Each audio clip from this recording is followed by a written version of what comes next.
जानकारी होगी ही कि हर शनिवार को मैं अपने परिवार के किसी न किसी एक वर्ग से बात करता हूं। आज मुझे खुशी हो रही है कि आज मैं अपने किसान भाइयों से बात कर रहा हूं। मित्रों, अभी जब पीछे बाढ़ आई थी तो उस समय स्वाभाविक रूप से मन में एक चिंता हुई कि इस बाढ़ के कारण से नुकसान भी ज़रूर हुआ है किसानों का, अथवा अन्य जहां गांव में शहर में पानी चला जाता है ऐसे बहुत से बंधुओं का नुकसान होना स्वाभाविक था। उस समय मन में विचार आया कि स्वयं जाकर के इस नुकसान का आंकलन लेना चाहिए। तो मैंने स्वयं जाकर के हवाई सर्वे से भी और वैसे भी कुछ गांव में जाकर के देखा कि किसान बहुत ज़्यादा नुकसान हुआ है। उस नुकसान की भरपाई के लिए ये भी एक सूचना दी गई सरकार के द्वारा कि हम लोग अपना जो है किसानों का मुआवजा उसका आंकलन करेंगे। लेकिन मैंने तब कहा कि नहीं, किसानों को स्वयं अपने नुकसान का आंकलन करना चाहिए और हम एक व्यवस्था बनाएं ताकि वो स्वयं बता सकें कि किसका कितना नुकसान हुआ है। आखिर कोई भी किसान जो बताएगा तो निश्चित रूप से उस नुकसान को सच्चाई में ही बताएगा, क्योंकि कोई किसान नुकसान दिखाने का बताने का शौकीन नहीं होता है। इसलिए हमने कहा कि एक क्षतिपूर्ति पोर्टल बनाया जाए और हमारे व्यवस्था के हिसाब से हमने एक क्षतिपूर्ति पोर्टल बनाया और सभी किसान बंधुओं को ये कहा कि आप लोग जो है अपना अपना जो उसके अंदर नुकसान हुआ है उसको आप भर दें, चाहे वो खेती का है अथवा किसी मकान का नुकसान है अथवा कोई पशु का नुकसान हुआ है, कोई व्यवसायिक किसी जगह पर पानी भरा तो वो नुकसान भर दें। तो सब लोगों ने उस किसान को भरा है। तो आज मैं ऐसे सब बंधुओं से बात कर रहा हूं जिनका नुकसान हुआ और उनको हमने मुआवजा दिया है। प्राकृतिक आपदा से जो फसल खराब हुई उसका मुआवजा, और चाहे फसल को दोबारा बोने के लिए हमारे किसान बंधुओं को मेहनत करके और फसल खराब होने के बाद दोबारा बिजाई करनी पड़ी, ऐसे सब लोगों से मैं बात कर रहा हूं। तो इस नाते से जो आपको हमने मुआवजा दिया है उसकी जानकारी आपको हो ही गई होगी कि दोबारा बिजाई के नाते से 50,000 एकड़ लगभग ऐसा क्षेत्र था जिसमें 7,000 रुपया प्रति एकड़ के हिसाब से हमने उनको मुआवजा दिया है। ऐसे ही जो प्राकृतिक आपदा, इस नाते से भी कुल मुआवजा जो इस बाढ़ के कारण से दिया गया वो 112 करोड़ रुपया दिया गया है। अगर मैं पिछले सब वर्षों की बात करता हूं तो ऐसा किसानों को जो दिया जाने वाला मुआवजा, हालांकि मुआवजा तभी दिया जाता है जब किसान परेशान होता है, दुखी होता है, लेकिन पर्याप्त मुआवजे की जब हिसाब किताब लगाता हूं तो मुझे संतोष होता है कि हमने पिछले 9.5 साल में लगभग 11,000 करोड़ रुपए का मुआवजा दिया है। अगर मैं कांग्रेस के 10 वर्षों का हिसाब आपको बताऊं तो मात्र 1100 करोड़ रुपया दिया गया। 10 गुना एक प्रकार से मुआवजा हमने किसान को दिया है। वो इसीलिए देने का मन हुआ कि मुझे मालूम है किसान की पीड़ा क्या होती है, क्योंकि मैं स्वयं किसान हूँ, किसान का बेटा हूँ। आज भले मुख्यमंत्री का दायित्व मेरे पास है, लेकिन किसान की पीड़ा क्या होती है ये मैं अच्छी प्रकार से समझता हूँ। तो इसलिए भाइयों बहनों, हमने किसानों के लिए हरदम, चाहे देश के प्रधानमंत्री नरेंद्र मोदी जी हों, चाहे आपके साथी मनोहर लाल की बात हो, हमेशा किसान के साथ खड़े रहे हैं। जैसा आपने को पता है, प्रधानमंत्री जी भी पीएम किसान सम्मान निधि के नाते से और हर 4 महीने में एक किस्त हमको भेजते हैं। हमको 15वीं किस्त भी अभी मिल चुकी है।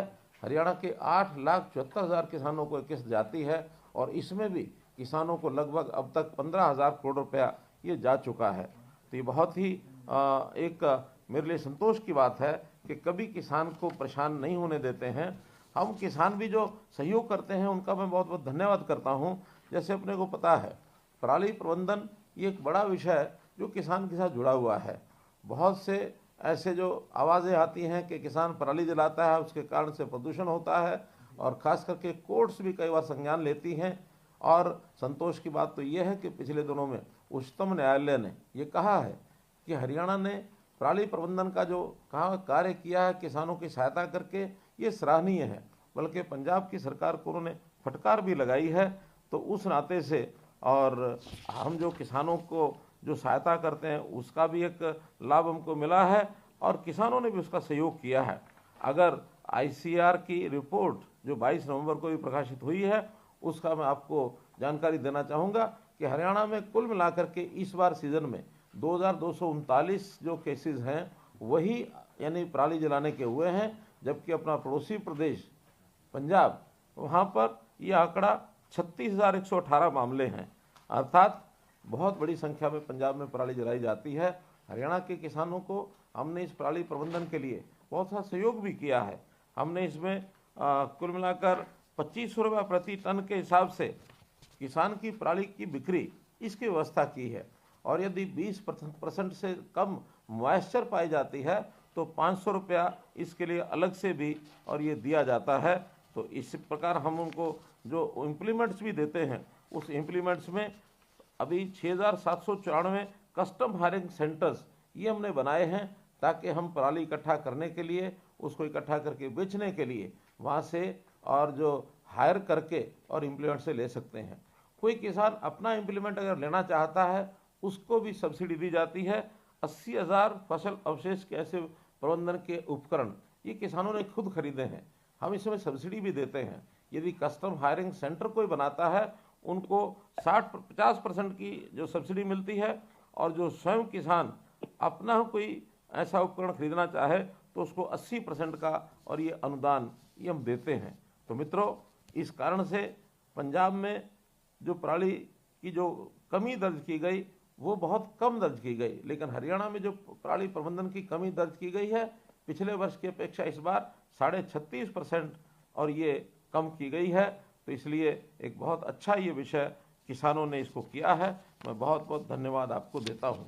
तो चाहे बाढ़ का मामला हो, हमारे 12 जिलों को बाढ़ ग्रसित घोषित किया गया था। अगर मैं घग्गर के बाढ़ क्षेत्र की बात करता हूँ तो उसमें पंचकुला, अम्बाला, कुरुक्षेत्र, कैथल, फतेहाबाद और सिरसा ऐसे 6 जिले आते हैं।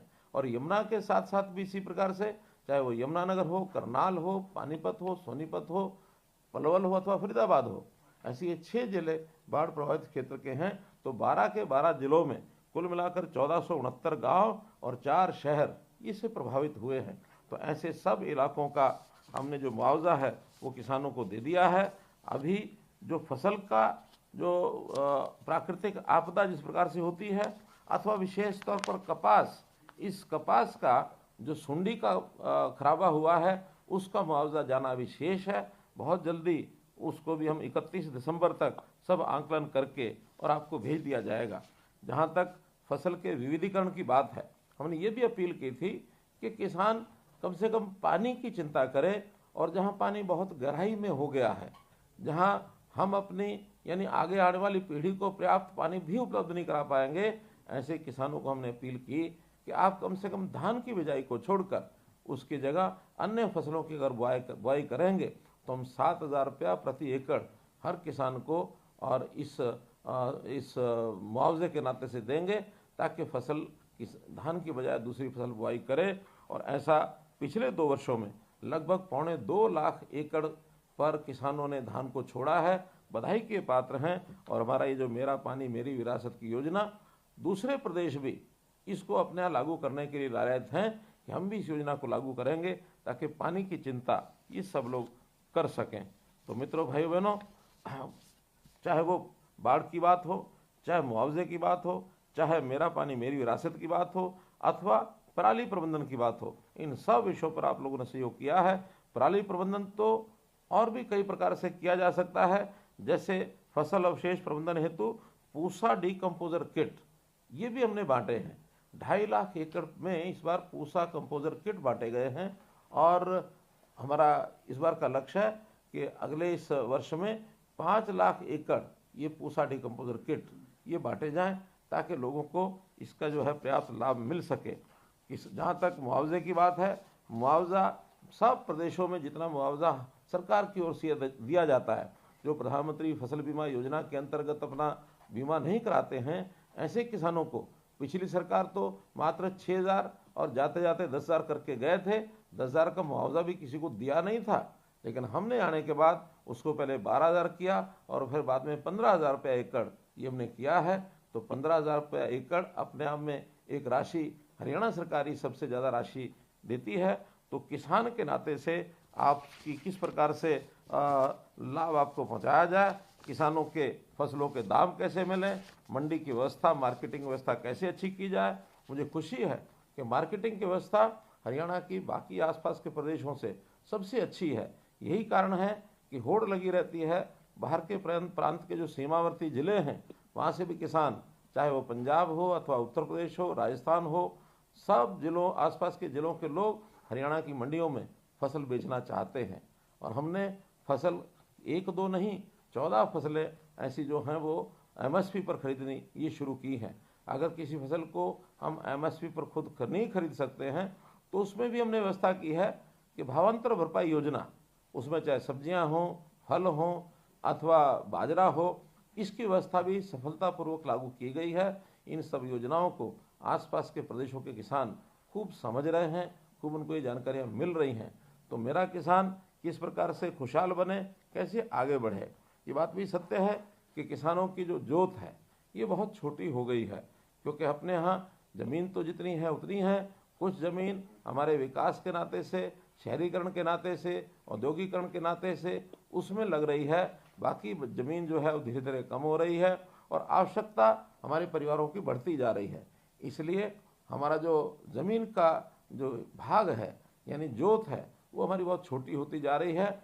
हम ऐसे सब किसानों के परिवारों में भी कम से कम एक परिवार को अपना व्यवसाय करने के लिए सरकार कैसे सहयोग कर सकती है, नौकरी में जाने के लिए कैसे सहयोग कर सकती है, प्राइवेट नौकरी उसको कैसे मिले, उसकी स्किलिंग करा करके उसका जो हुनर विकास करके और कैसे उसको स्वयं रोजगार के नाते आगे हम बढ़ाएं।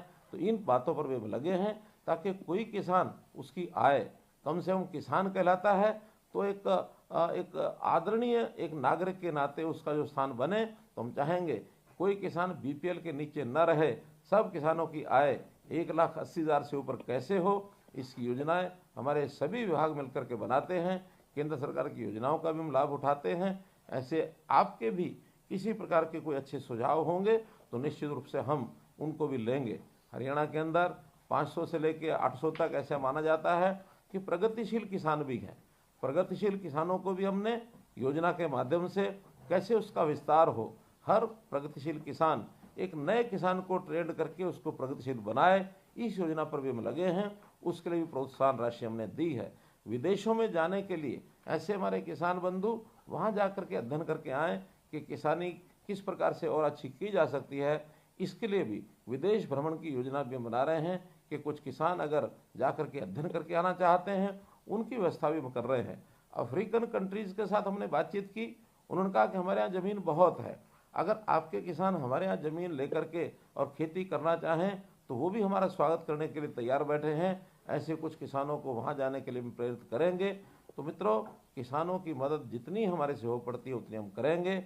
और इसी के साथ किसानों को बहकाने वाले भी बहुत लोग अपने पास आते हैं। वो बहकाने का जिनका कुल मिलाकर एक स्वभाव ऐसा, एक आदत ऐसी है या उनका कुछ लक्ष्य और हो सकता है, तो ऐसे बहकाई करने वाले भी कुछ किसान संगठन बना करके, किसान नेता बन करके और जिस प्रकार से आपके पास आकर के बहकाते हैं उनसे ज़रूर सावधान रहना है।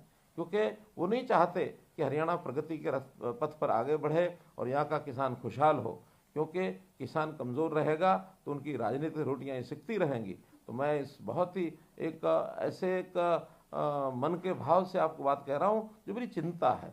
तो इस चिंता से हम कैसे उभरें और किस प्रकार से किसान का भला करने के लिए हम आपके साथ खड़े हैं, आप भी हमारा सहयोग करेंगे तो निश्चित रूप से हम मिलकर के अपने प्रदेश को आगे बढ़ाएंगे और हमारे प्रदेश का देश को आगे बढ़ाने में योगदान भरपूर होगा, उसमें हम सहभागी बनेंगे। आपने मेरी बात सुनी, आपका बहुत बहुत धन्यवाद, बहुत बहुत आभार।